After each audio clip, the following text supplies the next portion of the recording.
बोलो वृंदावन वाके बिहारी लाल की। हाथी का वध करके भगवान अंदर आए, मृत्युर भोज बदाम मल्लों को शनि की तरह भगवान दिखाई देने लगे।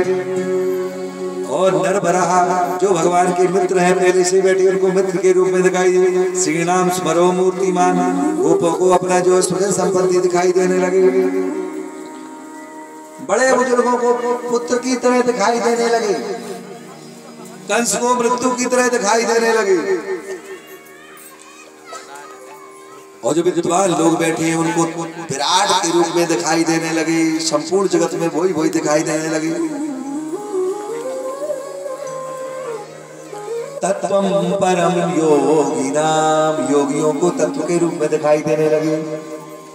ऐसे भगवान बड़े दिव्य दिखाई देने लगे। भावना जिसकी जैसी थी भगवान उसी में अभावित होकर के दिखाई देने लगे।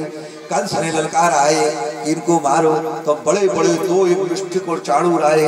तो वो थे 13-14 हाथ के, और ये कहाँ ये 3.5 हाथ के किशोर अवस्था में भगवान जैसी मारने के लिए आए। ताल टोकने लगे भगवान के सामने, यहाँ युद्ध कर, युद्ध कर, आजा दम हो। तो भगवान बोले तो शर्म ना लग रही कि 13 हाथ को मैं 3 हाथ को है?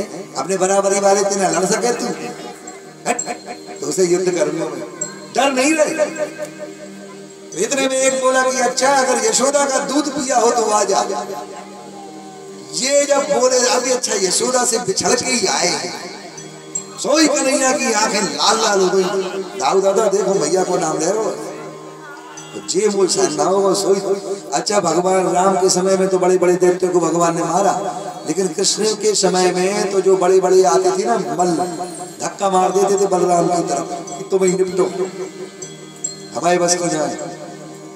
छोटे छोटे से भगवान ने पकड़ लेते थे। और जो पीताम्बर और नीलाम्बर दोनों ने कसा और हाथी के जो दांत से जुत पिटाई भगवान ने, तो सुखदेव जी तो ऐसे कह रहे कि इस तरह लड़ रहे हैं कि जैसे कहीं से सीख करके आए।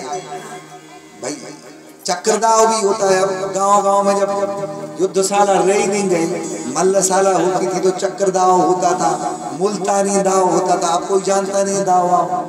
अब तो वही सब जो है थोड़ा बहुत पढ़ते हैं और जो लग जाते हैं उल्टे सीधे के व्यसन करने में, तो उल्टे सीधे व्यसन करने लगे। तो एक चाणूर बोलो तुम बोला है तुम बालो न किशोरस तुम बरस चवरी नाम भरा है, तुम बलवानों की बलवान हो, दम हो तो हमसे लड़ो। भगवान ने लड़ाई करी है और सबको मारना शुरू कर दिया। इतना पीटा कि जितने भी थे सब पिट पिट के जो है शांत हो गए। अब कुछ बचे जो बीच में खड़े, उधर खड़े कृष्ण बलराम बीच में खड़े हो। कंस बोले कि लड़ो, वो भगवान कहे कि आओ, और वो बीच में फंसे। वो जान रहे हैं कि कृष्ण की तरफ जाएंगे तो हम मारे जाएंगे। भगवान भी बड़े दयालु है, कुछ को तो भगा दिया। बोले भाग जाओ जाओ, इसको तो थोड़ी देर में हम मार ही लेंगे। और सीधे भगवान गए ऊपर, और ऊपर जाके उसको जो है उसके बाल पकड़ के ऊपर से भगवान ने पटका, और ऊपर से ही भगवान ने कई जो है पर्वतों का वजन लेकर के भगवान इसके ऊपर गिरे, और बाद में तो इसको दिव्य दर्शन दिए। कंस का प्राणांत हो गया। बोलो वृंदावन वाके बिहारी लाल की जय। उसके बाद में नंद बाबा से कहा कि हे बाबा मैं कछु दिन में आ जाऊंगा। अब यहाँ पर नंद बाबा को पता चल गया कि ये कन्हैया हमारा बालक नहीं है, तो ये जरूर कहा कि कन्हैया जब हम आ जाएंगे तो मैया हमसे बहुत नाराज हो जाएगी, हम उसको क्या जवाब देंगे। तब भगवान बोले कि कह दियो कि हम परसों आ जाएंगे। अब कुछ दिन भगवान रहे और उसके बाद मध्य प्रदेश उज्जैन में आए। वहाँ बढ़िया सुंदर जो है 64 दिन तक पढ़ाई करी और सुदामा जैसे मित्र से मिले हैं। अब लेकिन वृंदावन द्वारा मथुरा आ गए। वृंदावन की बहुत याद आती है, मन नहीं लगता, हमेशा जमुना जी की तरफ ही देखते रहते हैं। एक दिन उद्धव जी आए हैं। उद्धव जी ने पूछा कि हे प्रभु जो ब्रह्म है, ब्रह्म की आंखों में आंसू